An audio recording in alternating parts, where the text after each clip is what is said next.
bailouts. Mitra Rastegar will not be here, right? So we won't be having that presentation.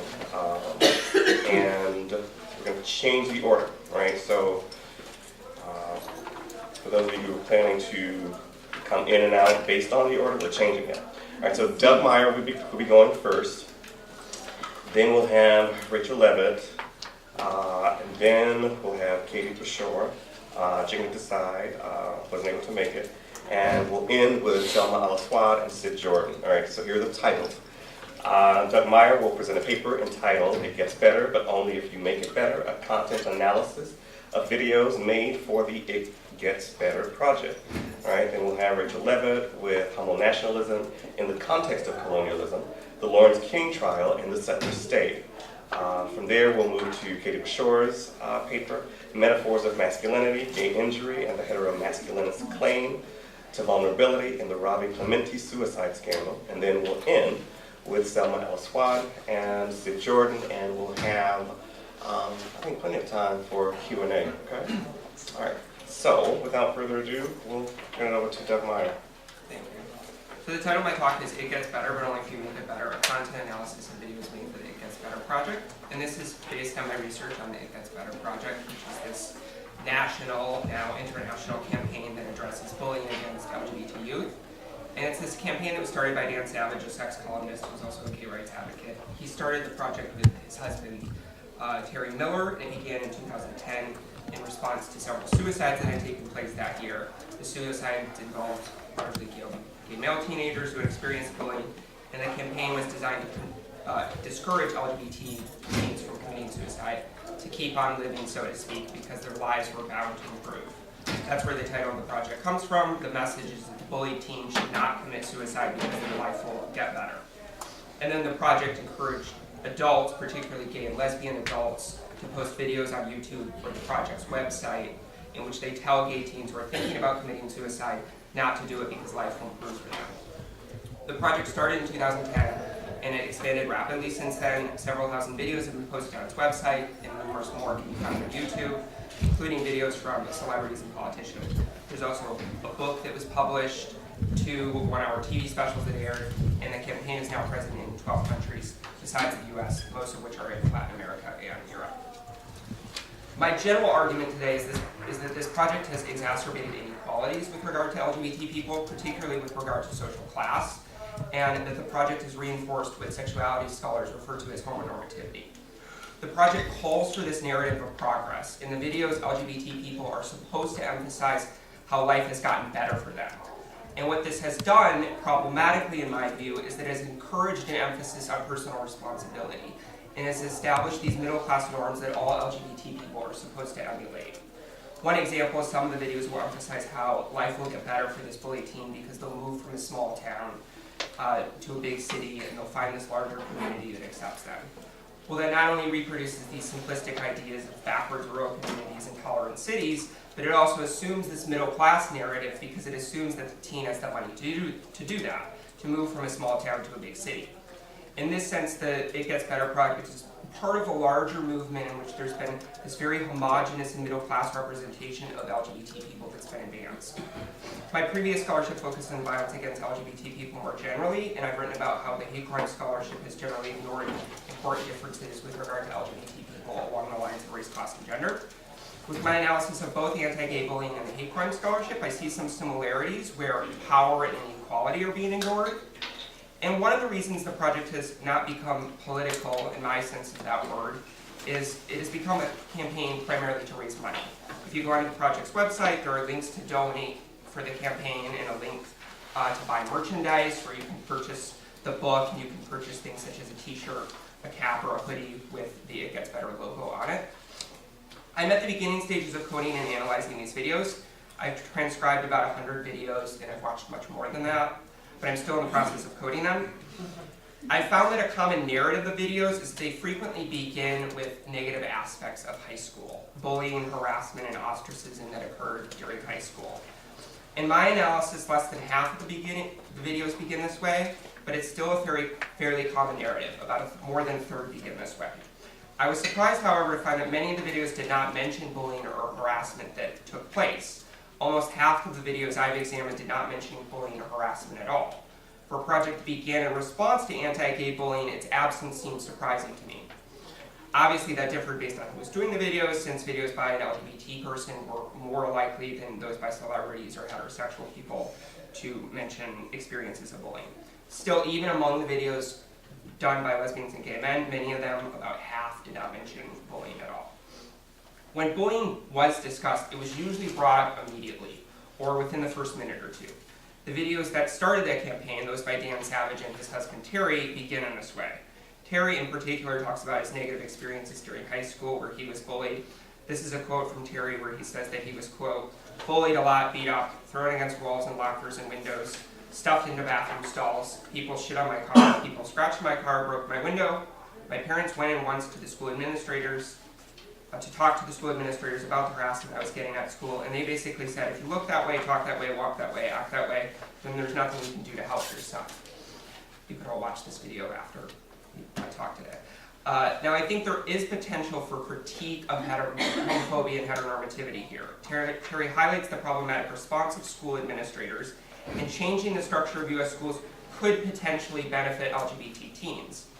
At the same time, however, the rest of Dan and Terry's video is not a call to change the homophobic environment of U.S. schools, but instead they spend the rest of the video documenting how their lives have improved since high school. They describe their falling in love, their family's eventual acceptance of them, their adopting a 13-year-old boy, and traveling to Paris together. They're not only detailing these experiences without acknowledging that these activities, adopting a kid, traveling to Paris, cost a lot of money, but they're also emphasizing how their lives have improved through positive family experiences. As this project calls for, many in the videos emphasize narratives of progress. And they do this in a variety of ways, but one of the most common ways I found is through improvement regarding friends, family, and relationships. And these descriptions draw on aspects of homonormativity, in which lines are being drawn between partnered lesbian and gay people and other less normative queer people. Savage, who is in an open relationship but does not say so in his video, nor did any of the other videos that I came across, emphasizes that he's in a loving relationship where he's raising a child. In this sense, absent from the vast majority of the videos are queer critiques that question monogamous coupling. Now, of course the queer critiques are not going to be there, but I think an additional concern of mine is that struggle and pain are written out of these narratives, because even when someone describes negative events, the project encourages them to emphasize progress. Some of the videos would describe these very awful things that had happened to the person, but then rather than describing the pain caused by that negative event, the person would explain how they had achieved personal fulfillment. The campaign also encourages individuals making these videos to speak to the bullied teen who is thinking about committing suicide, which then places emphasis on the teen who has been bullied. In the videos, there were a lot of references to the mind of the bullied teen. And even when some sociological points were made, I'm a sociologist as much as a sexualities person, these sociological points were immediately undermined by an emphasis on the individual. For example, here's a quote from a female college student. She said, quote, "You can't control your environment, the people around you right now, but you can control what's in your head and how you think about it and what you focus on." This statement addresses the importance of social structure. She says you can't control your environment. Yet because of the focus of the campaign, her statement shifts to place primary emphasis on the teen when she says, but you can control what's in your head. Here, even when social forces are mentioned, the primary emphasis remains on the individual. Thus, I view the project as part of this larger movement in which emphasis is placed on queer people to adapt, rather than suggesting that straight people or heteronormative social conditions should change. Indeed, a differently titled project, say, "The Bullying Should Stop," or an even more aggressive, "Straight Kids Should Stop Bullying," would result in very different videos, right? In my view, the project facilitates individualistic arguments, as people are encouraged to emphasize the ways they have improved their lives. While these narratives most frequently emphasize improvements in family life, and somewhat surprisingly to me, a lot of videos emphasized religion and how the person had become more religious. While family and religion were common points of emphasis, some of the videos also included extensive descriptions of personal and financial success. I'll quote two of these for you back to back. Here's the first one. Quote, I finally came to the realization, roughly in my early 20s, that I was the only person who was going to be able to decide where I was going to go in life. Because of that, it has gotten me where I am today. I haven't let anybody or anything get in my way. So that was the first one. Here's the second one. Quote, things get better. You get stronger. You'll get yourself to a place where you're happy. You'll love yourself. I do. From my perspective, these narratives are largely anti-sociological in that they minimize the importance of social forces and they maximize the importance of the individual. In some sense, they're classic pop psychology, where the message seems to be the only one holding you back is yourself, and where they suggest that social forces can be easily overcome. More problematically, though, these narratives reinforce neoliberalism, or pro-business forms of liberalism, because they frequently encourage individuals to pick themselves up by their bootstraps, and they emphasize the importance of personal responsibility. Here's a quote from another video. Quote, you can get yourself to a place where you love yourself, where you feel good about who you are, where you feel like you can love and be loved. I wish that for you. I hope that for you. And I know you can do it. That phrase, you can do it, reflects the overarching sentiment created by many of these videos. At times, these narratives were even more aggressive. For example, here's a quote from a man who said, quote, I want everybody who's facing hardships in their lives because of their sexual orientation to know that it does get better. But what they don't tell you, and what I want you to realize, is that you have to make it get better. Things go wrong, things always go wrong, but you have to make them right. I've never been a big advocate for hope, and I never will be, because frankly, hope is for losers. Hope is for people who are too lazy to solve their own problems and rely on hope. You have to solve your own problems. If you're hungry, you find food for you to eat. If you get bullied at school for being gay, you stand up for yourself. You find a way to end the bullying. In my analysis, the reference to losers too lazy to solve their own problems is important here, since it reproduces classist language. And the overall message of this particular video seems to be that everyone is responsible for themselves. It is, according to this video, your own fault if you're hungry or bullied. These ideas, which are central to neoliberalism, suggest that individuals do not share any collective responsibility to alleviate the negative effects of poverty or to eliminate bullying in schools. After all, it is up to the individual to improve their lives. My final point here is that the videos often assumed a particular type of viewer, a bullied, low-income teen from a rural part of the country. There were numerous references to being out in the country and references to tasks such as hunting or driving on the back roads. And yet at the very same time, these videos often overlooked the constraints associated with social class. As I said, some of the videos reference moving from a small town to a big city. Other videos reference this classic coming out narrative where the moment someone comes out, others accept them and they end up being happy for the rest of eternity. While those narratives may reflect the experiences of some lesbian and gay people, they are more likely to reflect the experiences of relatively privileged LGBT people who are lucky enough to have friends and family who support them. Similarly, references from moving from a small town to a big city ignore that low-income teens could probably not afford to leave their rural communities, right? And even more than that, these narratives ignore how the opportunities granted to middle and upper middle class LGBT people facilitate their access. Thus, the videos sometimes upheld a middle class standard of what getting better means, such as moving from a small town to a big city. That was constructed as improvement, while at the very same time, those same videos would ignore the social class privilege that makes that standard even possible. As a result, I view the project as problematic to the extent that it reproduces these norms of middle class respectability, including finding a partner and moving from a small town to a big city. And by doing so, it ignores the differences among LGBT people, and it overlooks the ways in which opportunities are unequally distributed based on social class. In effect, the project downplays the role of social structures, particularly with regard to social class, and shifts attention to the individual who has experienced hardship. And the problematic implication of this shift is that if it does not get better for individuals, then the project implies that they're simply not trying hard enough. And I'm trying to move away from that framework by questioning and troubling this notion of getting better, whatever that means, and challenging the widespread acceptance that it should get better for someone. Because all that seems to do is encourage these rags to riches tales that I'm not so sure queer people should be encouraging. In fact, I think these narratives are the very sort of thing that queer politics should be working to undermine and challenge. That's all.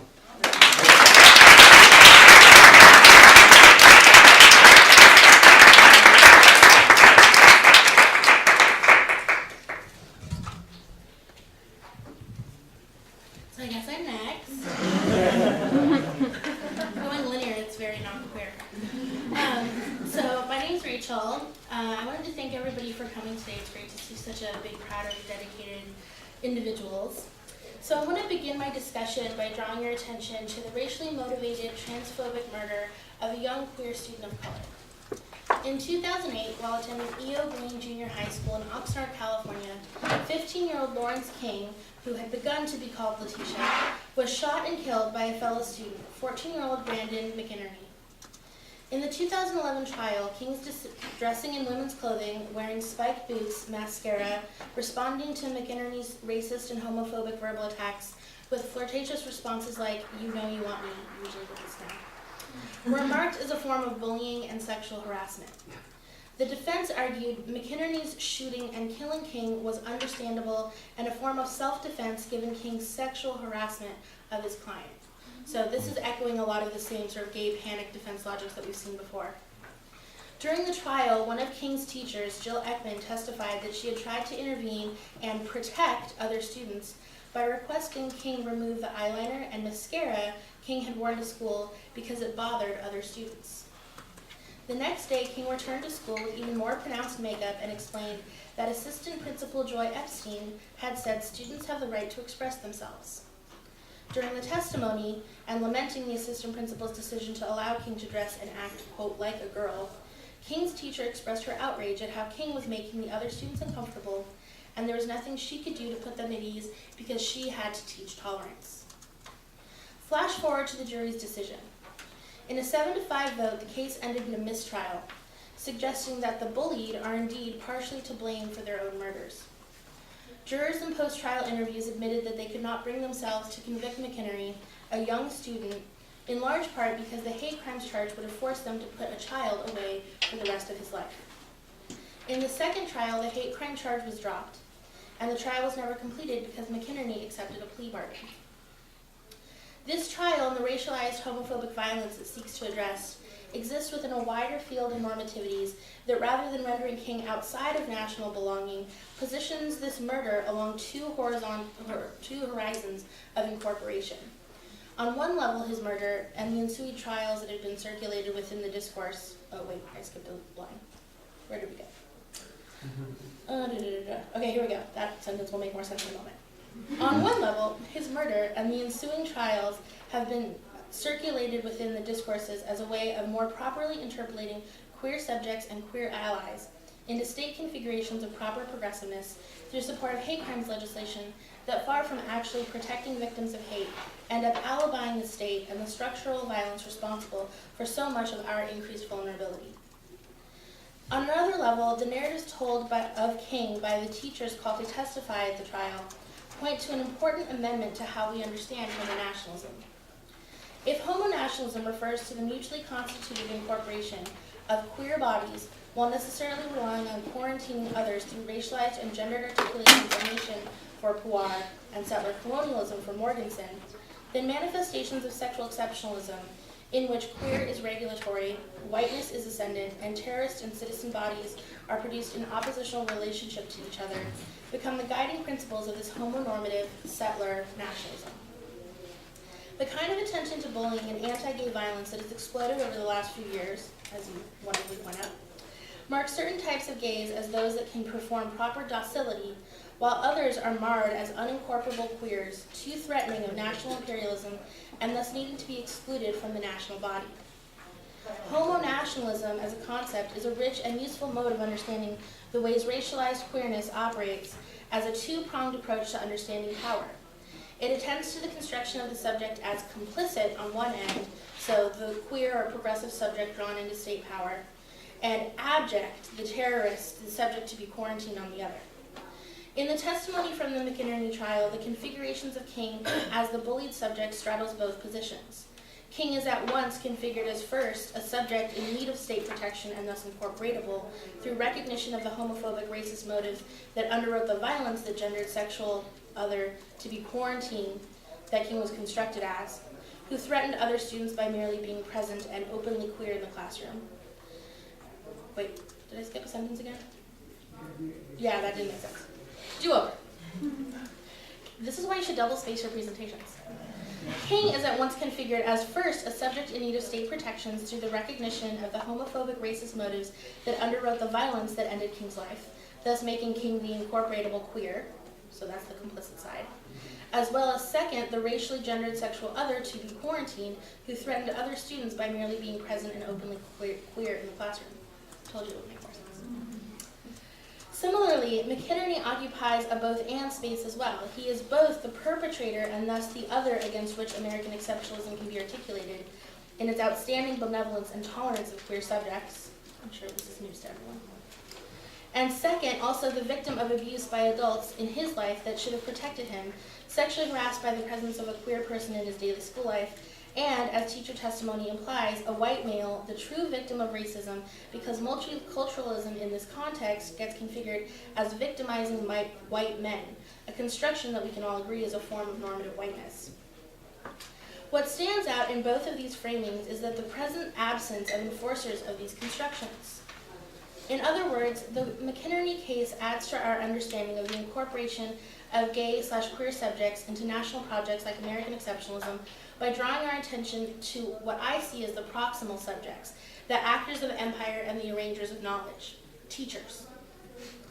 In the scholarly evolution of homonationalism as a concept, what often gets left out is one, the role of affect and ontology in lubricating the interpolatory process by which queer subjects are folded into empire. And second, the critique of what I call bad intersectionality that requires a focus or a framework of assemblage as a corrective to the stabilizing of identity and the encasing of difference into this formulaic grid that Puar says is so problematic. Both the call for accounting for affect and ontology, as well as the critique of taking the subject for granted, help explain how the queer subject of racialized gender violence is mobilized in the cultural imaginary.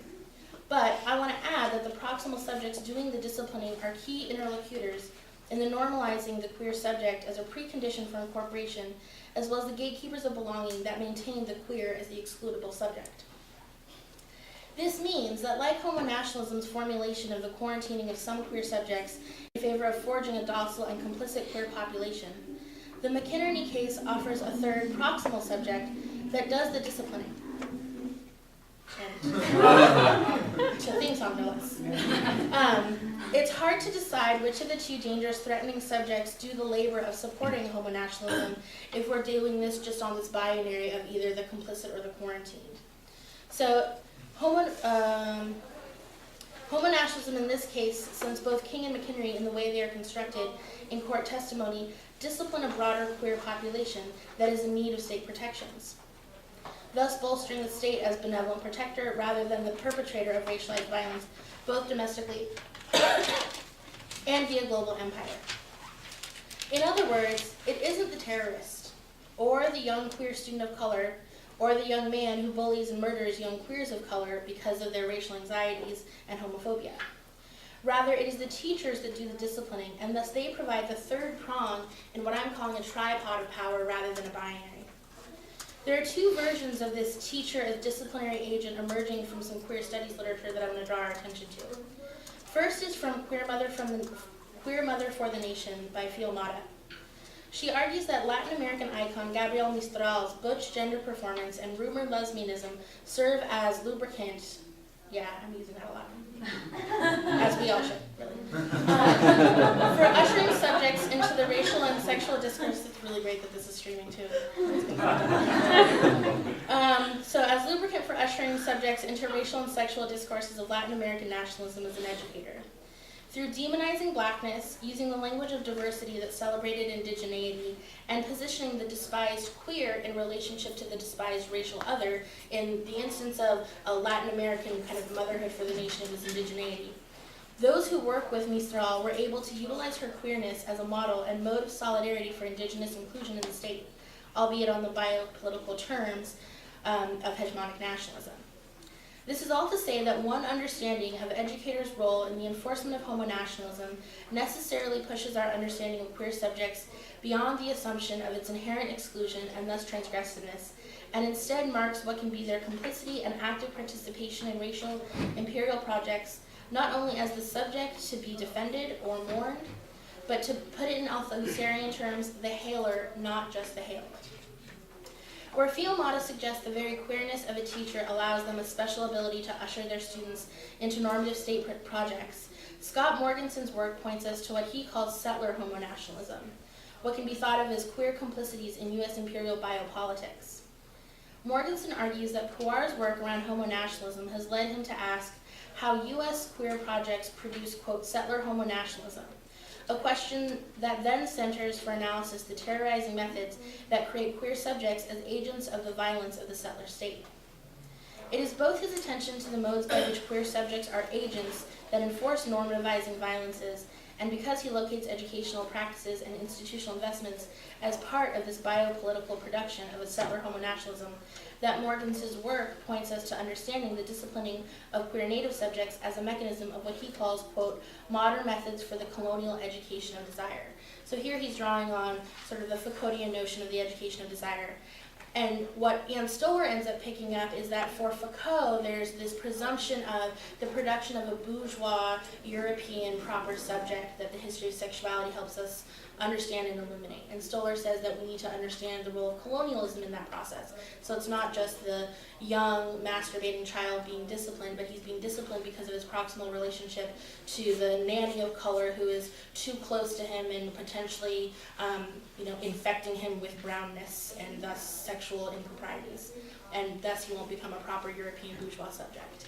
So in the same relationship that Anne Stoler draws out there, I'm trying to draw out in the way that this case constructs King as a queer subject of color. Some have argued it has this burgeoning trans identity in which King's being positioned as this potential queer subject that gets cut down before they can properly participate in normative society and really contribute. And the violence of this moment gets taken up in a case in which a hate crimes charge gets deployed, and hate crimes is conditioned on the presumption that if we have hate crimes legislation, then the people that it's supposed to protect end up having this individual sort of pathologizing versus the state, which is the real perpetrator of a lot of this gendered and racial violence. But it's on the presumption that hate crimes legislation works. So if we can eradicate the individual perpetrator of violence scenario, then there will be this lack of violence and protection. But as this case shows, people are unwilling to convict with a hate crimes charge. And so there isn't the enforcement mechanism, but it still does its work to alibi the state. So on one level, you have this relationship to the state being evoked that's homonational in its nature, that this gay subject is being defended, but not really. And then you also have the way that the civilizing project for a queer of color is positioned as part of a larger settler homonationalist civilizing project of subjects that, according to Mary in Colonial Proximities, the relationship between indigeneity, the settler, is arbitrated by its proximal relationship to laborers of color.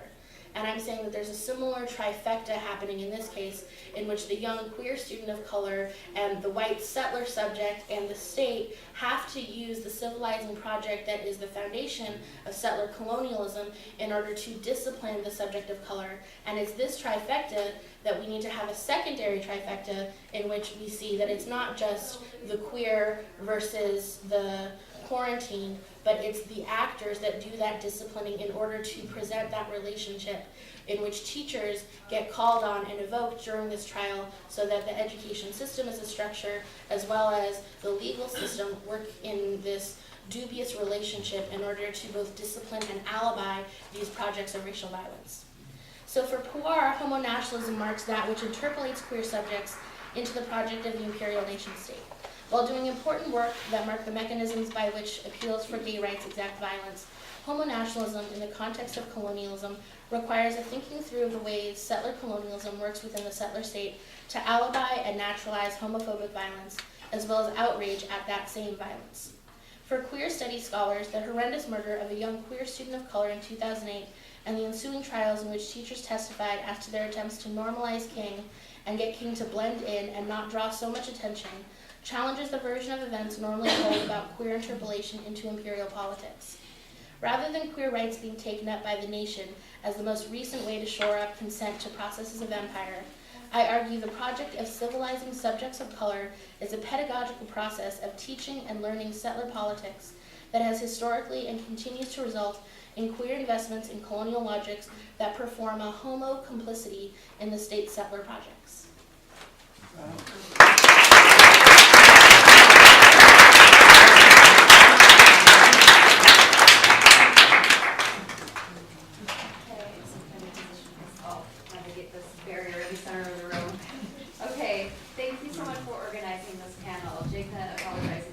Unable to be here today.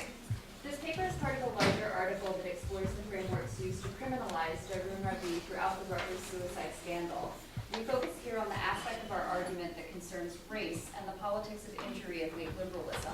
We call this paper Metaphors of Masculine Inscription to emphasize the role the U.S. racial state plays in both determining the legibility of injury and the citational context through which it can be linked to a national narrative of failure whose proper referent is whiteness and heteromasculinity. Our objective is to consider the U.S. racial state and citizenship in relation to Ravi and Clementi in general, and to look closely at the shifting modalities of Ravi's racialization specifically. It is through these engagements where we might draw out a different genealogy of race, sex, and nation that better attends to the other of queer liberalism. Reports told that Clementi committed suicide after discovering that Ravi and an accomplice posted information online about his sexual encounter with another man on one occasion and live-streamed footage of him and that man on another. Ravi was convicted on 15 charges of privacy invasion and bias intimidation, sentenced to 300 hours of community service, given 3 years probation, and was required to pay $10,000 to a fund that helps victims of bias crimes, all amidst the looming possibility for deportation. Striking here is how we are asked to imagine a single person responsible for something that is allegedly more ubiquitous, and where individual actions are typically epiphenomenal. By what logic do we link Clementi's death to Ravi's actions, such that their dynamic is constitutive of the problem itself? What is the investment in seeing this as a key chapter in the so-called national bullying epidemic, where gay injury might be realigned with nation and South Asian American masculinity contained within the threat of deportation?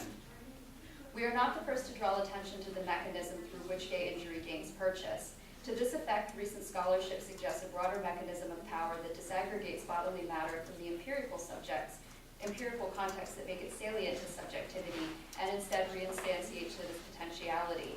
As Kuar explains, neoliberal demands for bodily capacity, coupled with the profitability of debility, create a political situation where queerness can be reinvigorated in the interest of global capital. And it is here where she reads Clementi's suicide. But as these events are captured in a moment of homonationalism, where they become part of the normative temporality of getting better, Ravi must act as foil to a critique in which he cannot be recuperated. What is perhaps more phenomenal than the inclusion of white gay men into citizenship is the racialized project of citizenship that extends beyond the citizen-alien dichotomy which delimits many critiques of queer liberalism. We use the framework of failure and its institutional resonances to establish a critical trajectory that relocates Ravi in the production of Asian American masculinities. We speak of failure normatively. While others have recuperated failure as a way of thinking beyond the tyranny of progress, we understand failure as a melancholic attachment to convention in the absence of critique. Failure is the mark of internalized structural anxiety that emerges when our central organizing fictions reach a crisis point in the politics they are said to contain. Injury is a factive trace. This is phenomenal to the historical present in general, but it also indexes the contemporary U.S. racial state that sees itself and its constituency as failed in light of political and economic circumstances that question its legitimacy. Its constitutive logic is rooted in injury, and its citizenship is mediated through wounded attachments to the body. As we're asked to forget about U.S. empire, we are prompted to remember other traumas that can be normatively codified. And racialized homophobia is one such site, particularly as it frames a difference to the illiberal regimes of the foreigner and closes off the racist American past. The investment is not merely ideological but ontological. Hamilton Carroll observes that subjects who once found themselves rightfully entitled to a variety of privileges enacted within and outside the state must renegotiate the terms of access. Whiteness and masculinity in particular are performatively re-embodied through their anxious negation. The re-entry point is the appropriation of certain minority rhetorics that reflect perversely those lost objects. And this might help to explain how Clementi is mourned, but it's also the point at which Ravi causes further crisis of identification. What we might observe is an effective economy where empathy for Clementi becomes antipathy for Ravi, who slides into the illiberal foreigner from an alien and necessary target of the protective security and incarceral state. Clementi is framed by themes of loss and vulnerability around which other injuries can emerge and be mourned. He is the mother's son, the soulful musician, the bullied child. Ravi, on the other hand, is less easily placed and variously derided for his inscrutability, arrogance, and remorselessness. Ravi's itinerary of racialization begins with not quite whiteness and mono-minority masculinity, traversing through alienness via criminality and deportability. The trajectory is a spatialized one in which Ravi moves from the institution of the university to that of the court, then to the prison, and finally to the possibility of removal from the territory of nation itself. Ravi's actions, techno-surveillance of his roommate's sexual activities, already have popular white reference that must be realigned.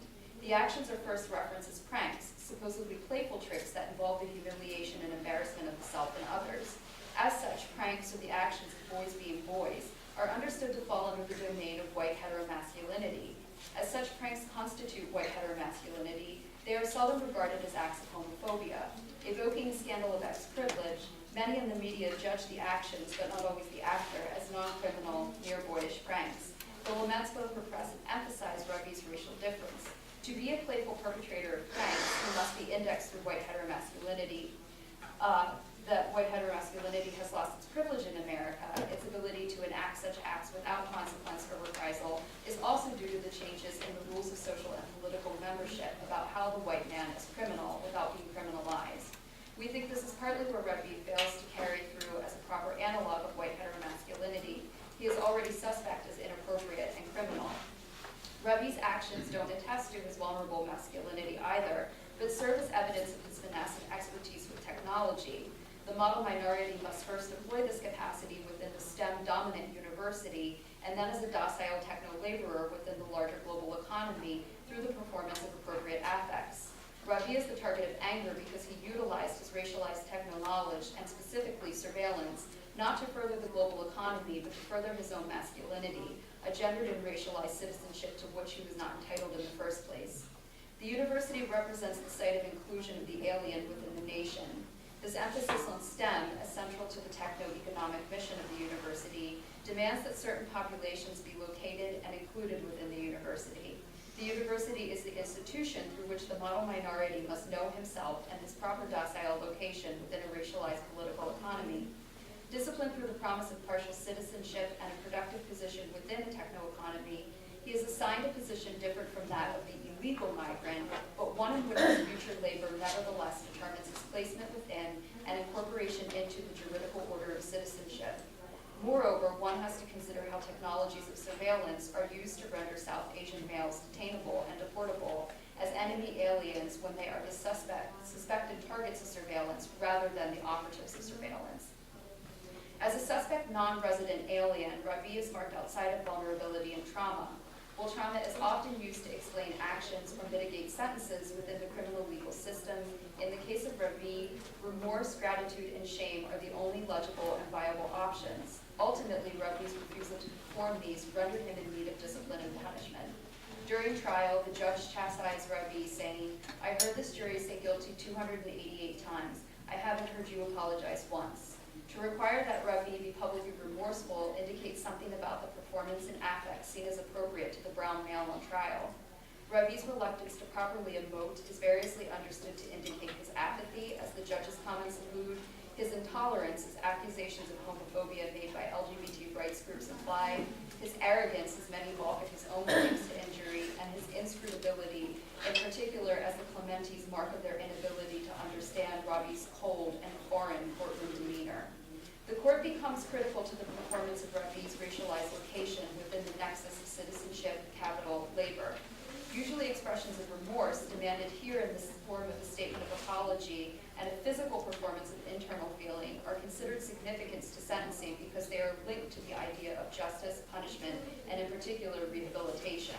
The visible lack of proper emotion expressed in a speech act is taken to be the sign of Ravi's failure to publicly atone, a failure of Ravi to feel and act like an American. The public assesses that he, presumably unlike themselves, does not properly identify with Clementi in his performance, that he interrupts the process of transference. As Ravi's physical expression of affect is deemed to be inscrutable, inadequate, or improper, there is a demand for language in the form of an apology that articulates the remorse that is not visible. In fact, a particular display of remorse is expected from Ravi because as an Asian immigrant, he should demonstrate appreciation and gratitude for his access to migration, residency, and possible citizenship.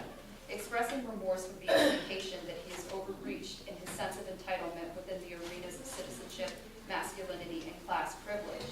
It is actually Ravi's parents that ultimately play out the available scripts.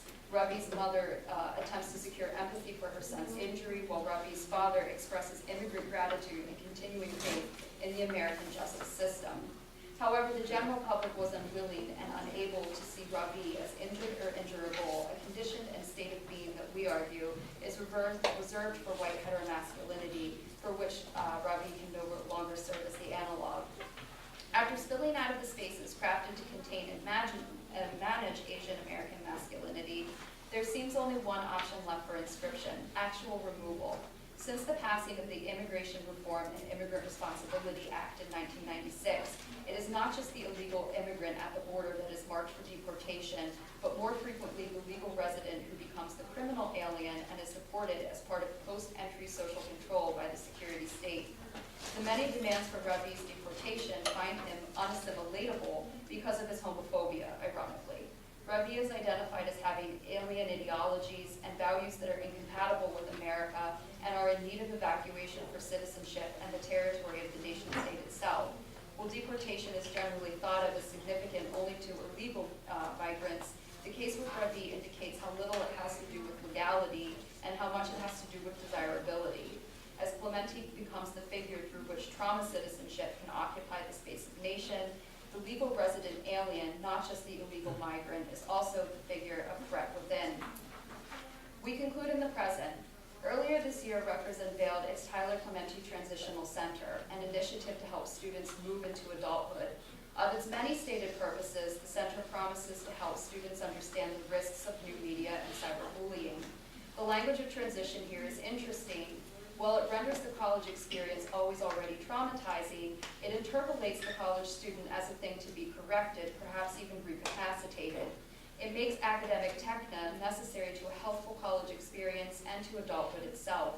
Its vaguely articulated goals are suggestive of the entire economy of mourning around Clementi, and in a final move of enclosure, it shifts the disrupted Asian American male out of the university, indeed out of the memory of the campus itself, by reclaiming the site of STEM for the university's new disciplinary project. Of the more surprising erasures, an open letter written 2 days ago to Rutgers University responds to the athletic director Mike Rice's abuse of students by citing a long history of epistemic and physical violence at Rutgers. In a sweeping analogy, authors Belinda Edmondson and Burl Sater respond to the administration's silence as perpetuating a culture of abuse, stating, "It ignored our campus's history and behaved as if we shared in its casual acceptance of bigotry. Apparently, it forgot our collective mourning of Clementi's 2010 suicide. It forgot our outrage at Don Imus's portrayal of the women's basketball team in racist, sexist slurs. It forgot that students and faculty protested then-President Francis L. Lawrence's assessment that disadvantaged students do not have the genetic, indeed hereditary background necessary for academic excellence on standardized tests. We get the strategy here, but question the manner in which these violences become supplement to one another, especially as the act of mourning Clementi points out another politics. We do not presume to know better what happened in early fall 2010. The point is simply that we cannot know. And while remaining aware of the violence Clementi might have endured, we call critical attention to the frame that it's been given. Thank you.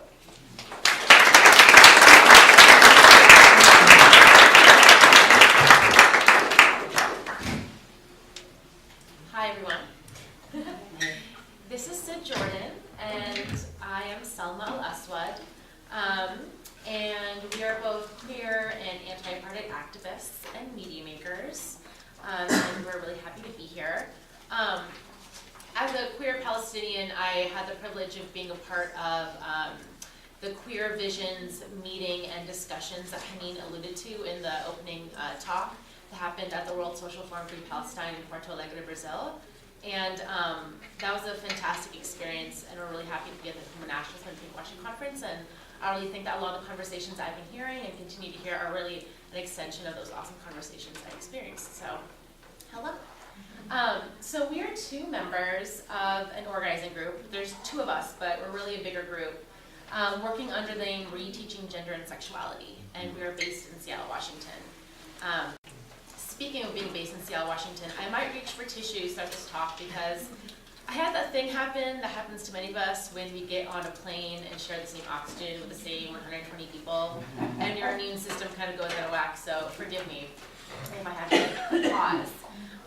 So we're part of a collective organizing under the name Reteaching Gender and Sexuality, and we typically do popular education workshops, so we aren't going to be presenting a research paper, but we're excited to be here, and we really think that what we bring really fits nicely with what the fellow panelists spoke about. And so we're going to talk a little bit about the emergence of Reteaching Gender and Sexuality as a campaign that was launched with a number of other Seattle-based activists, and then talk about how we are building connections between our campaign strategy to increase awareness and activism around resisting Israeli pinkwashing. Oh, great. So I'm first. I thank you for bearing with the transition from research paper to more sort of casual. We were talking about sitting in a circle earlier, but we were glad to go last because I think that our fellow panelists really set up a lot of the context for which we're gonna talk about our project, Reteaching Gender and Sexuality. And in particular, Doug's piece at the beginning helps because our group actually started as a video campaign in direct response to what we saw the dominant narrative of the It Gets Better campaign sort of putting into the world in fall of 2010. And that was, of course, also following the Clementi suicide. So RGS, now as we'll probably call it throughout the talk, is a name for an ongoing grassroots group that we're both a part of. We use media as just part of a strategy to promote and engage in conversations around queerness. And we've also sort of taken advantage of this demand for the LGBTQ competency training that a lot of schools and service providers want. We sort of attempted to sort of reappropriate that as a group and be able to go in under the guise of being trainers, but also use that as a way to sort of develop different kinds of conversations in that space. So that's what we'll talk about a little bit, but prior to that, prior to organizing as RGS, Selma and I were both a part of another group in Seattle, and that project called Query Space, this is my slide. We're going to talk about that campaign a little bit because it kind of illustrates some of the conditions that were going on for us as activists in Seattle prior to the emergence of you can go to the next slide, actually. Maybe, we'll see. Okay, that's good. Okay, so Queer Space evolved quite literally with this poster and a sticker campaign. It was distributed throughout the most densely populated gay bar district in Seattle, like probably 4 blocks, but it was like plastered. The slogan was both a demand, we need queer space, but it also raised and invoked some questions like what is queer, and what is youth, and what is space, and who is it that needs it? So these questions were debated online, first through a linked Facebook account, and then there was a community forum called the Queer Youth Mutiny, which a bunch of queer youth came to, and some adult allies and other adults, which I'll talk about in a minute. So of the discussions that we saw happening online, many revolved around a feeling of exclusion from what was perceived to be the gay life in the city, primarily through clubs and bars, but also other age-restrictive and economically restricted community events and things like fundraisers for LGBTQ organizations. So, and you can flip to the next slide, there were other actions that were happening sort of around this time, including, well, yeah, anyway, we could debate whether queer is an identity at all, but this was a popular image that was circulating in our community at the time. So essentially the mutiny led to this organizing group that led to the development of an idea, a proposal for an autonomous youth-led queer space, and public meetings were held, And through that, an application was made to the City of Seattle, Department of Neighborhoods, for a grant of $100,000 for a fund that's set aside specifically for neighborhood projects. So there are many deliberations about applying for public funds. We won't talk about here. It was very interesting. Anyways, the decision was made regardless, and the application went out as a very public process because it required fundraising for a match from the community. So in the making of this proposal, and Selma and I were talking about this earlier, we sort of started to see a development of an articulation of queer youth space as sort of a departure from what we might call a safe space, or a program or service that's initiated by adults and then identified queer youth as being safe for them.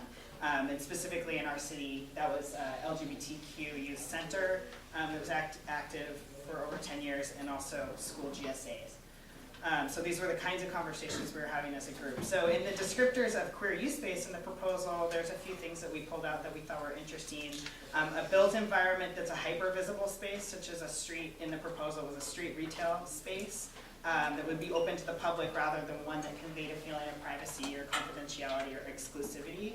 A spatial embodiment that's described as flexible, open, adaptable space without office spaces that we're seen to reproduce walls or boundaries that are really often very palpably felt between adults and youth and community center spaces. And also in the operational structure, that it would replicate a services model, but that it would that young people would create their own programs, but also that the policies about safety would be determined by youth themselves and not linked to sort of arbitrary or prescribed or paternalistic views of what youth or adults were capable of and how their relationships needed to be organized. So the project drew many supporters, and it also experienced some backlash, not very much at all of the typical homophobic variety that we may have expected, but indeed we had most of the backlash experienced from our dominant LGBT mainstream organizations and media. So I'll just give a couple examples of that from the field. Board members and staff of the existing LGBT Youth Center in Seattle attended the Queer Youth Mutiny, verbally and physically intimidated youth organizers there, essentially trying to tell them that there's already space for you. Come to it, we run it. That was sort of the first tip-off that there was sort of some disquiet going on. The second was that Seattle's progressive weekly newspaper, The Stranger, posted a blog article. It's a very popular blog, a lot of people follow it, called Slog. And so we had an article posted in there. It was a letter, Dear Queer Youth Space Activists, and it's on my next slide, a piece of it at least. So switch to it. So the blog, oh, not that one. That was another poster. You can go to the next one, yeah. Okay, so this was written by our local celebrity journalist, Dan Savage, who we heard a little bit about earlier, but this was actually 6 months prior to the It Gets Better campaign, just for context.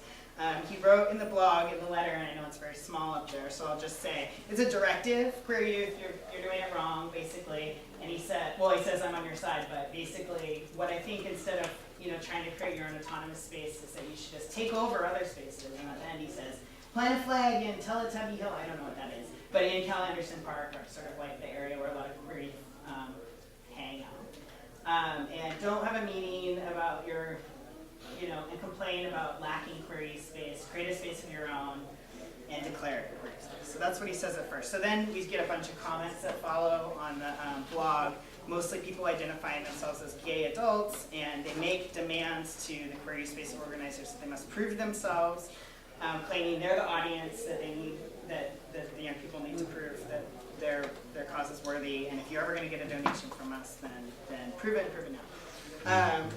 So we see the local media, including the Seattle Gay News, also berate the project publicly. They make public disclosure requests on the full grant application, 65 pages, which included names and addresses of underage young people who were involved with the project, and then threatened to publish that sort of stuff. When youth members said in the blog, like, oh, hey, we're going to actually get more information about our project, just give us a little bit of time. I think this is on the next slide, maybe. Yeah, Dan Savage calls them defensive crybabies.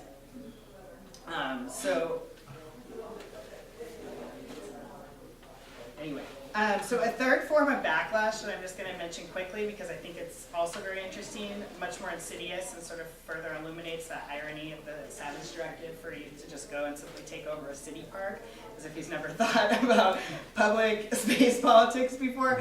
The city parks department had in fact originally donated some space in that same park, a little shed thing that they have, for youth to meet and talk about the project proposal.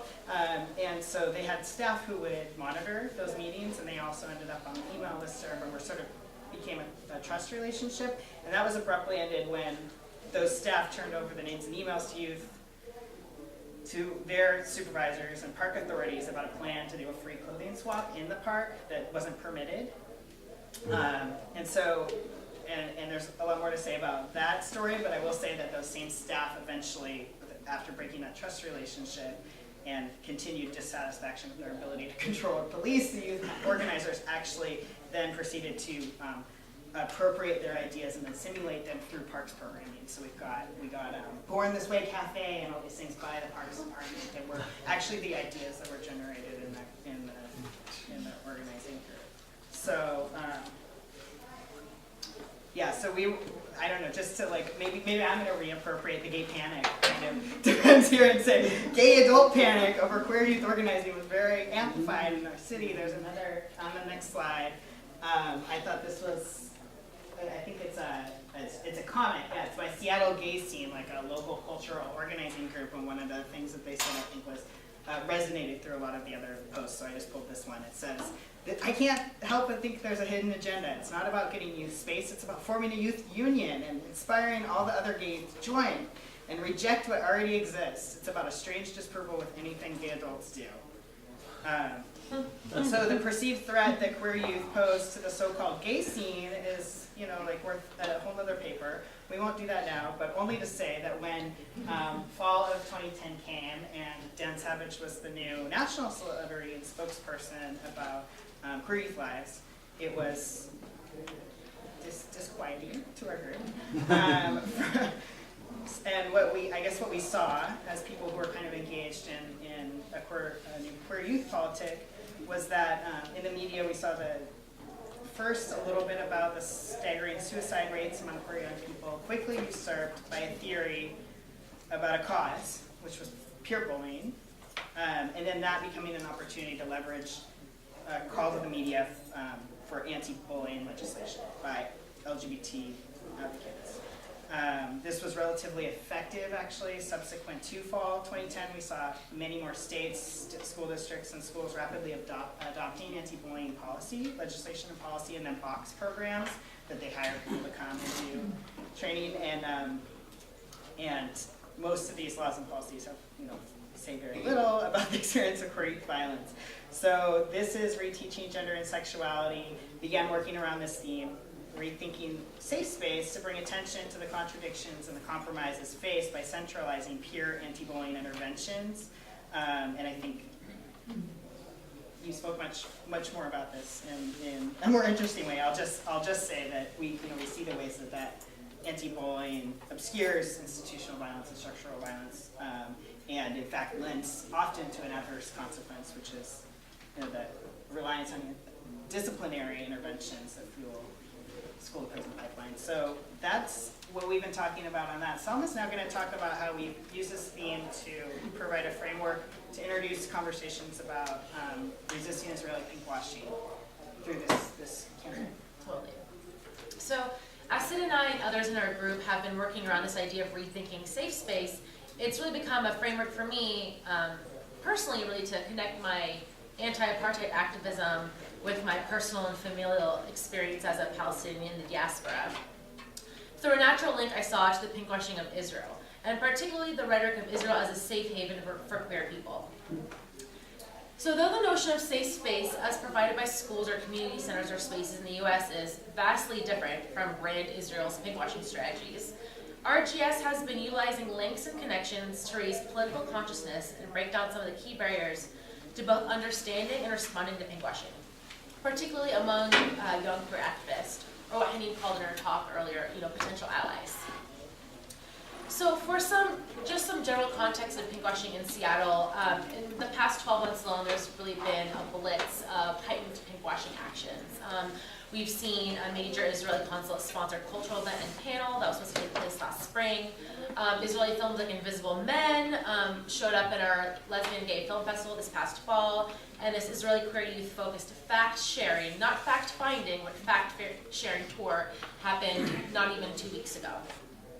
The presence of pinkwashing tactics in our community have driven conversations, and we've leveraged our work with RGS as a vehicle to raise awareness. In consideration of the time we have here today, I'll just explain briefly a few overlapping concepts that I've personally been connecting.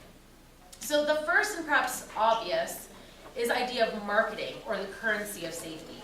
I guess I'll preface this section with saying, so I don't know how many of you have participated in any sort of safe zone training or thing or something like that, but back when I was a student, I facilitated safe zone trainings as part of my university's Q Center. It's very popular on campuses. It's essentially a program where you go to community groups, classrooms, whatever, and do a general presentation about anti-oppression, homophobia, etc. And at the end, participants are granted a certificate saying they've completed the training, and this certificate can be placed in a classroom, an office, some sort of placard to show. There's a rainbow, hey, you can talk about gay.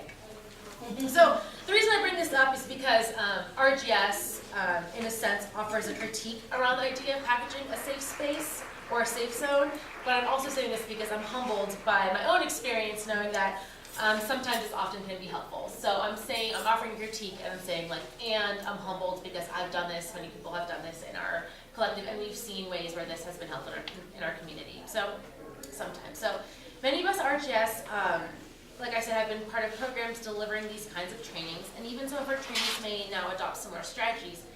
However, some of our observations and experiences of these programs is in the inherent setup. So both for the trainer and the learner or participant. I remember, just as an anecdote, Sid telling me the story when maybe around last year or so, you were doing about just like a 1-hour training at a school, and at the end of that, a teacher came up and was like, hey, can I have one of your posters? And Sid was like, what kind of posters? What are you talking about? And he realized that she was referring to some sort of safe space or like pink triangle to put in the classroom. And then Sid mentioned that even before the training began, this teacher couldn't even really mutter gay. Like she was having a hard time saying this in the classroom.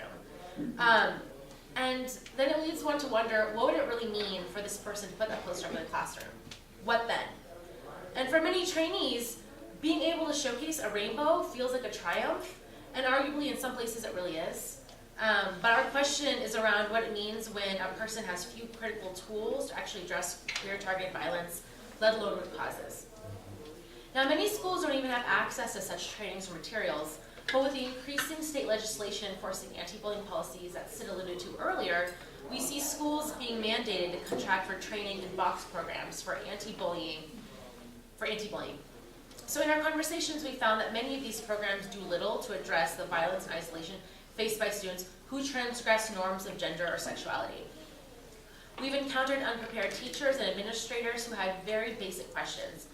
Yet the legislation and policy suggest that somehow youth or peers are the key agents of homophobia, and that adults within a school are somehow equipped to protect queer youth to address this. In our work, we more often find that educators are complicit and or impacted themselves by the same conditions that drive isolation and violence among queer youth in institutional environments. So what is it about anti-bullying that's become so palpable and attractive, both to schools and LGBT organizations alike? Schools like the idea that you can buy a solution. Unpacking the roots of violence is overwhelming. Who wants to do that? So when a national gay and lesbian youth organization has a product that can be purchased, schools can check a box with a seemingly credible and affordable purchase. Young people know from their own experiences that a rainbow flag or a safe zone placard does not equal a liberatory classroom, or even an equitable one. In exploring this with students, we can also build an analysis around the idea of marketing and co-optation strategy of brand Israel. This is where I'm linking those two things together. We can question why a nation might want to brand itself with a rainbow flag and what we think that means, also as consumers, what we think is being sold and why it's effective. So another little humor that we have going on with posters is about this idea that is about that declaration that a poster posits when what it suggests about the place that it's in. Are spaces without posters that have a flag or a rainbow somehow unsafe spaces? Does one's experience change when walking through the door of a safe space? Does that poster justify visibility? Is it more required for safety? These are the questions that we're coming up with. So the second point of connection is the negation of the other. With this, we think we can also make some loose connections to talk about how pinkwashing tactics that posit Israel as the gay haven is also used to reinforce the notions of the Arab world surrounding it, right, as homophobic and unsafe. And in this, there posits a divisive threat to solidarity from within Israel. If safe space or safe havens can be had, why isn't everyone happy there already? Queer Israelis have the potential to see a reflection in and create bonds of solidarity with other oppressed and marginalized peoples. Yet the incorporation of the Israeli gay citizen into a safe haven can hinder the revolutionary potential of that solidarity. And really, the revolutionary potential of queerness. The incorporation into a safe space effort or mentality might diffuse the subversive potential of queer youth in resisting school discipline, or creating connections for solidarity and the belief in safe havens can diffuse the potential of queer youth in resisting the Zionist project.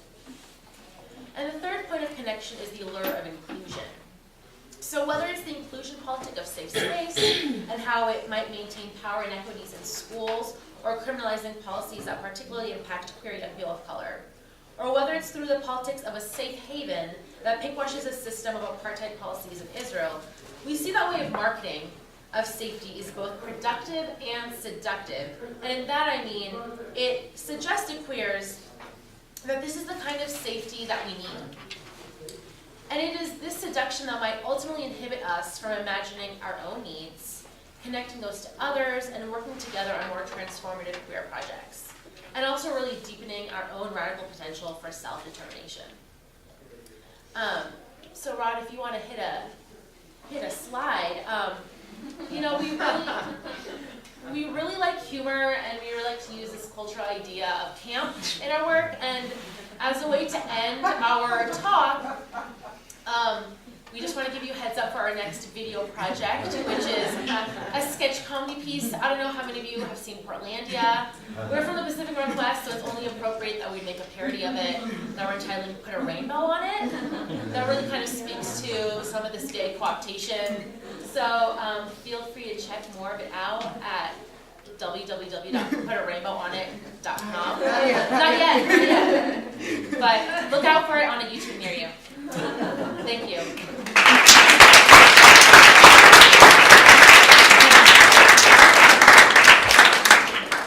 All right, we have plenty of time for questions and comments. We've had a lot of really provocative themes and arguments come out of this, and I already see a hand up.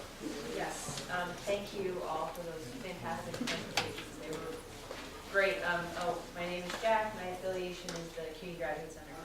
I actually wanted to connect to your presentations, which is first, and then I have a question for you, Doug. Is that I believe that the first It Gets Better video went up September 10th, and Tyler Clementi jumped off the grid on September 11th. Or whatever, I can't remember the exact day, but it was just a day apart. The first It Gets Better videos up the next one. And I felt that something that really struck me, because I actually saw the first video the day it went up. And I've always been saying it gets better my ass. Actually, like I hate It Gets Better. And I just, the idea that it gets better and it's going to stop things is atrocious. And I was wondering what else you saw about race in those videos. Because you were talking a lot, you had really interesting class ideas, and I remember looking through them. It's a lot of like Harvard Business School, Apple employees, and I was wanting to hear what you thought about that and how race and gender play out in those two. Just to hear more. The race, I need to do more work. But it started as a white project. In Dan Savage videos, he meant the trip to Paris. There's also a reference to skiing there. So it's kind of set up. Whiteness is infused in the videos from the very beginning. And so it would have to analyze them in more detail in certain ways, but race is definitely there. It started that way, it's continued that way. In terms of my analysis of the other videos, though, I would have to look at it again. Gender, well, I've seen lots of gender differences. Strength is really prevalent in all of the videos, but the men in particular emphasize strength a lot, although that it's emphasized across gender lines. And strength is a masculinist word, right, in our society, and I think this comes from ideas about suicide. A lot of the videos, it's this, you need to just tough this period out, right? That's the whole idea that, like, if you make it past high school, life will get better. So there's this, like, tough it out kind of attitude, which is a masculine idea. And there's this whole meritocratic thing, like going through everything is very US frame that I thought, and especially with university, it gets better by going to college. So I thought that was a threat that I thought.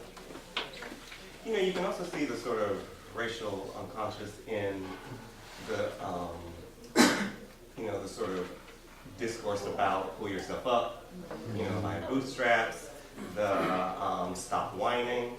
You know, if you think back to, for instance, the 1980s, some of you are too young for this, you know, in the Reagan period, you know, it was the black mother, you know, who was the figure for, you know, a kind of drain on the social system, but also a kind of laziness, you know, to which the Reagan administration and neoconservatives would then say, you know, get off your ass, you know, become an agent.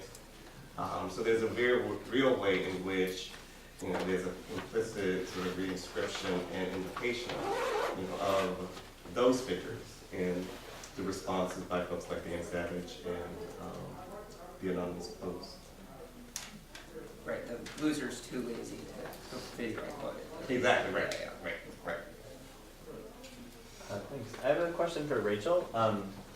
You mentioned at one point in your paper the part of terrorist assemblages where Jazz Berpoir critiques intersectionality. And I really love that section because personally I think it's a very good discussion of how certain types of intersectionality identity politics reproduces a lot of the problems that it seeks to address. But I didn't completely, I missed exactly where it was you were going with that and what your thoughts were on it. So could you just talk a little bit more about how that fits into your work? Sure, so that section is where I'm saying that there's sort of two things that often get dropped out of the discussion of homonationalism. There's her work on assemblage as this alternative to intersectionality, and I do a little bit of a delineation between intersectionality as a scholarly project and the sources that she cites, which are examples of bad intersectionality, the way that intersectionality has been about taking the subject for granted, using it as a pre-established grid of identity categories of, like, if you talk about race, class, gender, sexuality, nation, empire, you're good. But not about, like, the ways that you talk about them. So you can't talk about them as separate, you can't talk about them in a vacuum. Like, all of these things that when intersectionality first sort of gets understood and presented by Kimberly Crenshaw, it's not about looking at the streets leading to the intersection, it's the intersection, right? So it's attempting to show that this conversation about intersectionality, that you have intersectionality as this more flattened understanding of identity that Puar wants us to get away from, and instead adopt her version of Deleuze and Guattarian notions of assemblage as this alternative. I'm not as convinced that that's needing to happen. I still think that there's something about intersectionality that's super productive, particularly work of queers of color and the way that queer of color critique and the ways that it can allow for an understanding of all these nuances without necessarily looking at assemblage. But I mean, it's productive, right? We can look at the ways that all of these forces and discourses come together, move, modify each other, and go transnational. And so one of the things that she's reading at the same time that she's doing this project on homonationalism and queer assemblage is Massad's Desiring Arabs, and he's looking at the way that the global gay gets configured and moves around transnationally. And so that doesn't require assemblage to explain, it can allow for an intersectional analysis.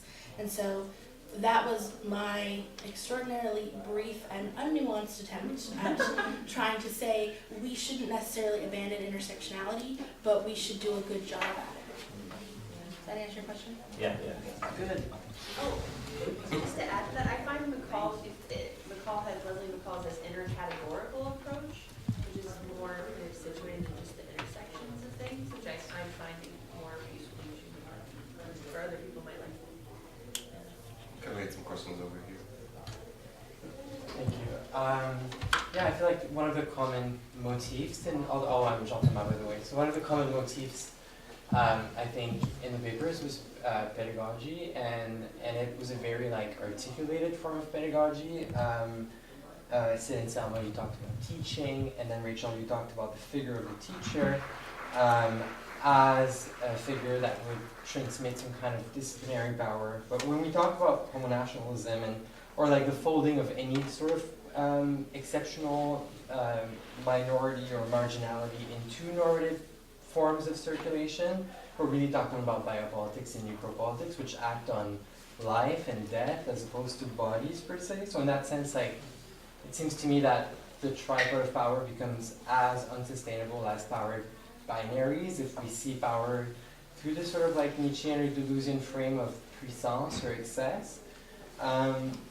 And so I think we have a possibility here to see affect as a form of pedagogy in and of itself. That's not only mobilized for discursively articulated pedagogical projects, but that can also trigger orientations or sensations or intensities which are part of learning processes in and of themselves. So I was wondering if any of you could speak to this dimension of affect as pedagogy or as learning through affective circulation within atmospheres or ambiences, and I guess that ties slightly with assemblage politics to a certain extent. In many ways, it also connects nicely with Cuny and Jacob's paper about the sort of affective economies that then socialize or teach people into how to mourn for, and how to designate the injured subject versus the injurer.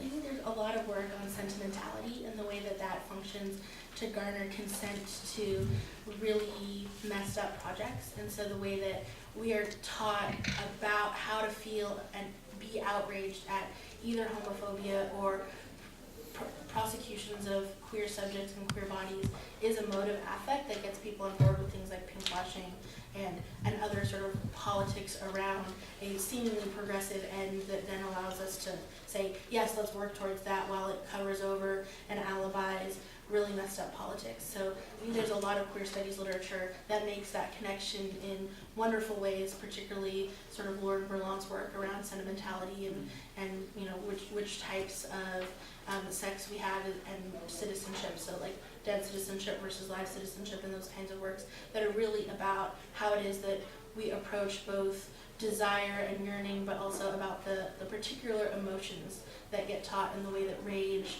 versus comfort sort of get negotiated. And I think that's where we're seeing a lot of what pulls at our heartstrings and the emotions that resonate within queer mobilizing for a world in which things like the It Gets Better campaign have asked us to envision a world in which queer youth get told we want you to survive is radical. It's amazing. And that's why we want to be on board with that. But at the same time, that we that gets constructed is still an exclusionary we, and so the use of affect then obscures over those material constructions and conditions. So I'm seeing that doing the same work as the conversations already happening about homonationalism and pinkwashing. I don't know if I have a lot to say about affect, but when I first started watching the videos, the anger and the degree to which it's not there was really striking to me. I felt like, where is the anger in all of these videos? And I think part of my problem with the project is that it encourages it not to be there. The overall framework encourages it not to be a point of emphasis. Because the progress, right, the linear progress of the straight line that goes up, the point of that line is not that things were bad. The point of the line is that things have gotten better, right, that things have improved. So you don't focus on the beginning part of it as much as you focus on the narrative encouraged, the narrative improvement. But you also seem to me to have a kind of, a racial shadow, right? Because if you think of, like, for instance, what's the figure in U.S. culture that, gets scripted as, like, the always angry person? I think you're like MTV in the real world. There's always an angry black man, on those shows. And so there's also a way in which that too, has a kind of racialized energy. Don't be angry, get over it. Don't stay stuck in the circumstance. Savage literally says that in his book. Oh, really? Yeah, in the book, his intro. Yeah, I guess this is related, but it's sort of another separate comment. It seems to me as I'm 45 and listening to all these young, really eloquent speakers, the theme that I kind of really see repeating is, and this may be obvious to everyone, but that it's a generational shift that's going on. And you see that all the people we're talking about, like Savage and teachers dealing with bullying in a certain way, it's sort of a script from another generation, that if you work hard enough, I'm thinking of that book, The Velvet Rage, if you work hard enough, you can attain material status, move to the city, and you become one of those gays who are really fabulous, and you put all this behind you. And I point that out just because I think that's a real dynamic that people my age and older still really, some anyway, hold on to and see that as your ticket. That's the American dream. You can get beyond, you can get out of the ghettos, you can get out of where you came from and be liberated, and then you can be queer. And so I just think it's useful to keep that in mind. I don't know if you guys are thinking that, but when you're dialoguing with people, that might be where they're coming from. And it's, again, like all these really valuable insights, it's deeply embedded in people's psyche as a way of dealing. I don't know if anyone's response to that. It's unfortunate, but it's just kind of the material, it's the middle class. Well, obviously the American dream is Yeah. not new, but Yeah. there's an alliance between gay rights, the mainstream gay rights movement, and capitalism and big business that's arguably increased or become tighter recently or last. It's an interesting point because there's a part where in Selma and Sid's presentation where one of the persons says, "You're doing this because you just hate all adults." Is that something like that? Right? Yeah. And so the question, it sounds one like the parents of the rock and roll generation, Yeah. right? Yeah. The question then is why? Like, why adopt that, formation, as the one to rebut these kids, Yeah, I would say they do because they feel like that's how they've experienced that. They feel better now about their lives. 25 years later, they're not located in that place where you're feeling the pain, and they've conveniently forgotten about it. Yeah, it sort of suggests also that, like, an extension of that, there's a way in which they can claim the American dream, in a moment in which more and more people can't, that, like, it is a sort of indication of their own sort of class privilege, but, one that's becoming more and more specific and particular, and that they actually don't get that, the American dream is dissolving. I saw some hands over here. Yeah. Hi, I wanted to go back to, or continue the conversation about the It Gets Better videos, and first to thank you for watching so many of them, because I personally would not have the heart to do so, so you can tell us all about it. But I wanted to sort of address the urban-rural dichotomy. I'm sort of needing to bring in a little, like, just fact about myself, that I'm coming from living in Laramie, Wyoming for the last 5 years. And that I think that my perspective on it is a bit different from having been in the classroom in Laramie and having lived there.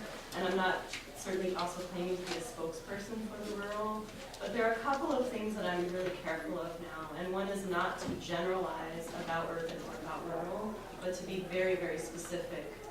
Because the problem is that having dealt with queer issues and youth in that community, some of them don't have a choice to stay in the rural. And so it becomes sort of a very complicated dance of not wanting to encourage them to become urban, become queer, become cool, but also not ignoring the economic realities of the fact that they might not have the privilege of staying in Laramie even if they wanted to. And so that's really adds another dimension to the argument. And the other is that, you know, some of the places, like Laramie, for example, are not easy places to live as a queer person. And I can address that directly and say it was not an easy place to live. And so how do we also acknowledge the reality that these are not easy places to live? And we can't aggrandize them and say, well, it's not that bad, because for a lot of my students, for example, a young queer female, more female masculine person was beat up outside of a campus habitat, did not go to the police. It was never recognized by the campus because it was off-campus housing. It was completely silenced, and even if it had been brought into the conversation, it would have been really treated very differently than it would have been in a different place. Let's just say a different place, not even urban or rural, right? So how do we deal with these complications? And the other thing, one other thing that I wanted to address is I don't think that we can also assume that privileged families are more likely to accept queerness.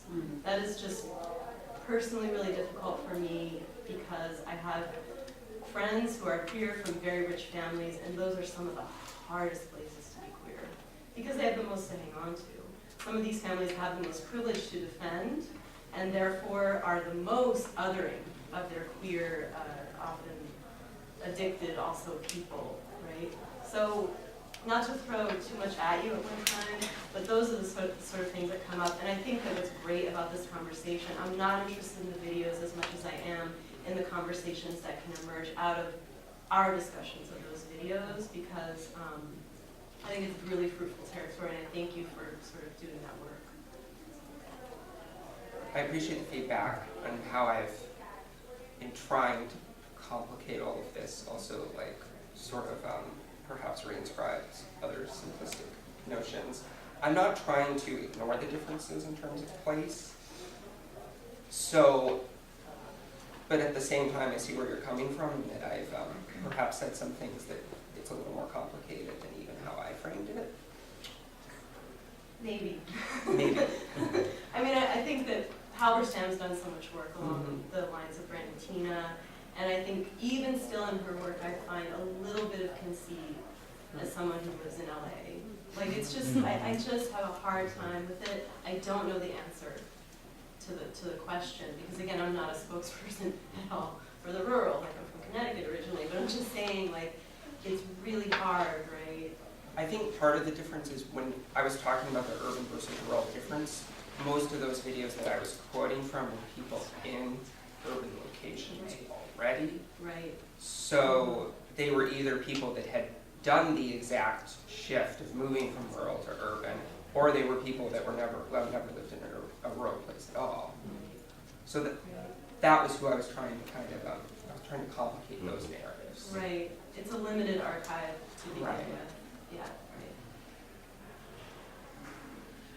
Thank you, everyone, for wonderful papers. I was just thinking, sort of across all of your work, and thinking about someone mentioned affective economies, and I'm thinking about Jose Munoz's work, for example, about feeling brown, feeling down, or the idea of bad feelings, and or sort of evoking feelings as bad, or having to deal with certain kinds of feelings or affects in order to move forward or have some kind of progress narrative that you were bringing up, but really, like, across your papers, there's a sort of politics of assimilation, institutionalization, administration, legislation, and structuralizing, maybe even literally in terms of this building that was done.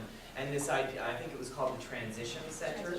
Transitional Center. I mean, even that language is about, and I mean the language across your paper seems to be speaking specifically to a categorizing of feeling or these sort of affective economies as something where we're moving from feeling bad to feeling better or feeling good, as if those transitional feelings are something where we move, progress from one feeling to another through the university institution or through institutionalization, or movement through that time, and it's temporal too, and there's a lot of things going on that way.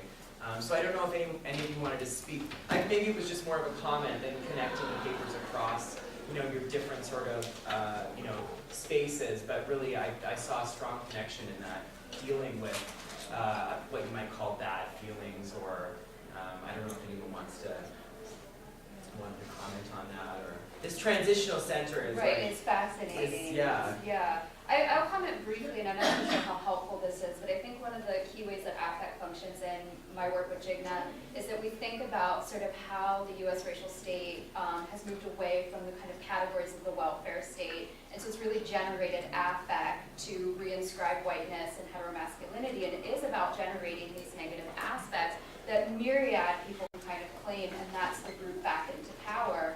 And it's the route back into power precisely because it's about taking this kind of feeling and making it better, putting it into this normative teleology, and it's been really effective that way, and particularly around this event with Clementi. And also just the language surrounding the student, or the idea of the entering into the institution, and what that shift means, and how how to administer a sort of transitional phase when a student or when someone is of a certain age, or this project, as you were talking about, this community project in order to build space around queer youth too, and what kinds of almost administrative violence or something you were facing based on maybe misconceptions of the project around age really too. So that one maybe one can't understand their feelings well enough or something because of age. I don't know. I'm just sort of riffing off what you're saying. I think in our work with many young people in middle school and high school, it's just such a common reflective experience that we get. But my feelings aren't authentic yet because I'm consistently told that I'll feel different later. And so I don't even know how to experience myself, my authentic self now, or I don't know how to trust that others see my experience as authentic, because it's as if I'm in a waiting period until when my feelings will be different. And then they will be fixed, right? This idea that sometime I will arrive at this later. But there's very classic ways to talk about that with me, with young people, like it's a phase or other things that they may have heard that have an intersection between their experience as a young person and heterosexism, right? And we'll talk about that, but I think it's a lot more insidious than that. I was gonna say, I think it really mirrors a lot of the conversation around, the bad feelings and when will there be a departure not to good feelings with this idea of like safe space. And I think the marketing of it can be so effective, and it's so provocative. Like, that's a question I often just get stuck on, is like, it's so provocative that we can transition from one to another, even though seemingly as we're having the conversation in this room, we know that it's not possible. This idea of like a static being and then opening up a door and going to some other static space, because we're human beings and we don't exist on those planes. But it's this thing of like, how do we have conversations that really kind of push through this veil of like a provocative fix-it solution?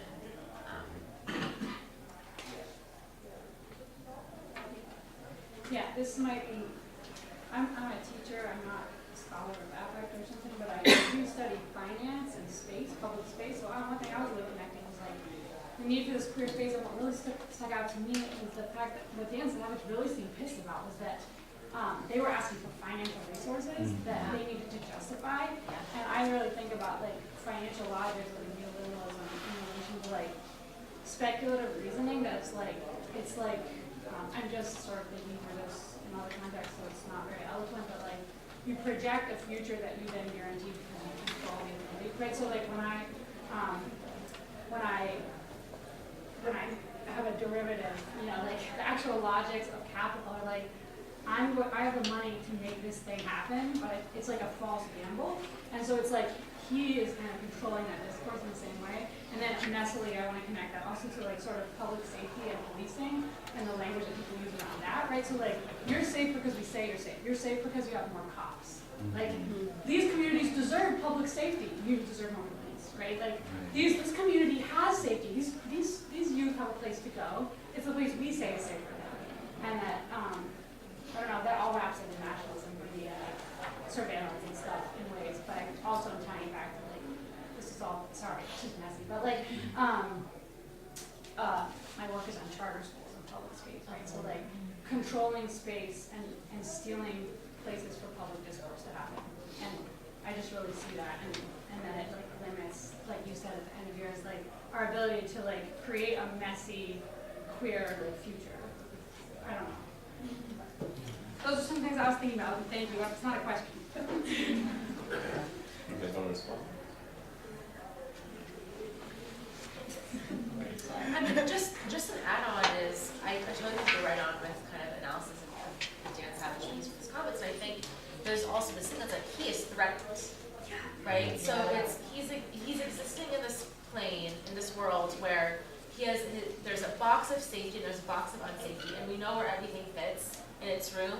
And when some other being that you exist with claims that there's actually a status of unsafety, it threatens your notions of what is safe and what is unsafe. And if you have the privileges to create that discourse of what those boxes are, then you're really threatened to keep them pretty locked up tight. So, and even just speaking like on the ground in the community in Seattle, Washington, there was a lot of rhetoric and there's a lot of, whether it's in the blogs, whether it's in conversations, whether it's, I mean, Sid and I are also both service providers in the community, whether it's conversations with colleagues, that idea of like, that threat seemed very, very high, or just very It seems to me like it's threatening his future understanding of his own past. Like it's like, if this isn't safe for you now, then I might not be able to look back on my legacy the way I want to, so shut up so that I can have it.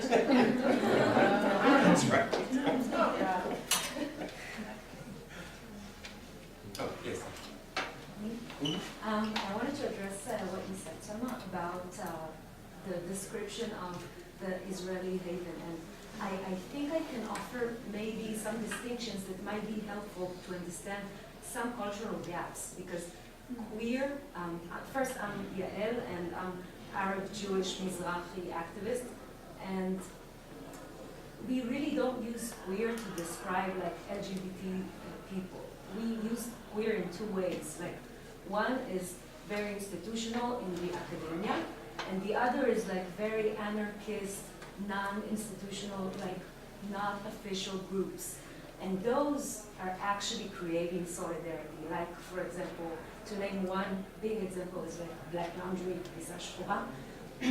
But not only, like, I can say that I was a part of that and other things we did, and your description is very accurate towards the gay, and the right word is like gay Israeli haven, because that's very, very important to understand. It's like gay, male, middle class, white, Ashkenazi community that has many privileges. That, for example, like subsidized gay center, allegedly LGBT, but basically male and gay and very white. And there are no women in like good positions, no trans people, maybe now, but not in like the good, like influential positions. And in that respect, it's totally true. It's like very much like pinkwashing of the situation is like based on a very small group that actually gets all the privileges. But all the other like community, and particularly people who identify as queer, is very, very political stance in Israel, and mostly it's connected with positions against the occupation and with fights for like ethnic and racial minorities in Israel, Palestinian and others. And I think it's very, very important to distinguish those, because there you can actually find a discourse about safe space. And the gay haven, they really don't care about safe space. They don't even use those terms. It's very blunt that it's not safe for anyone except like gay men, Ashkenazi, Israeli. I think you named the nuances of kind of what are the structures that are supported with pinkwashing, and which identities are actually propped up, and are they related to what is considered the dominant Western, kind of the good gay? And I think you also speak to how these strategies of pinkwashing hurts everyone. It hurts queer Israelis who are, and queer Palestinians who are trying to work in solidarity with one another. It actually works to, I think, inhibit conversations of changing status quo, because it's upholding this idea of just a status quo space by deeming it safe, instead of trying to open up conversations around how can we think of a different revolutionary future. So.